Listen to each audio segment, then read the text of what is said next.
dhalinyarada iibisa rootiga oo ku ganacsata suuqa magaalada Jowhar ayaa cabasho ka muujiyay lacagaha canshuuraha laga qaado iyagoona sheegay in ay faa'iido ku qabin ganacsiga rootiga. Waxay dowlad goboleedka Hirshabeelle ka codsadeen in laga joojiyo lacagaha canshuuraha laga qaado. Waa kuwan ayagoo ka hadlaya. rootiga wax faa'iido aan ka helna malaha. waayo waxaan soo qaadanaynaa milyan ayaan soo qaadanaynaa 500 ayaan ku dhuminaynaa. saas ay tahay waxaan ula sii daba taagan yahay boona keena raashin oo boona laga qaadayo ma arkin waa rafaadsannahay saaxiibyaal marka rooti wax aan faa'iido aan ka helna malaha milyankiiba 500 aan ka helnaa suuq waa iska xun yahay ilaahay khayr ana siiyo maamulka inana maamul fiican ilaahay ha ka dhigo maamul wanaagsan ma haysano marka waxaan ku weydiinaa rootiga waxa sheegtay milyan in soo qaadid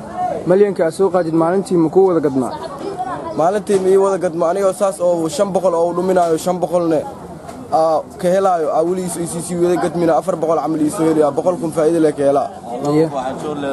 Allah ku cashuur leh si daba taaya marka waa dhibaataysannahay saaxib dhibka ilaahay aan oo dhaami karo rootiga cunug yar maadaama aad tahay rooti ka ganacsatid maalintii masax baa soo qaadataa 500 iyo 500 marka ma wada iibisaa mise maro ay gato maro ma gatmaan marka lacagaha aad iibisid xagee geysaa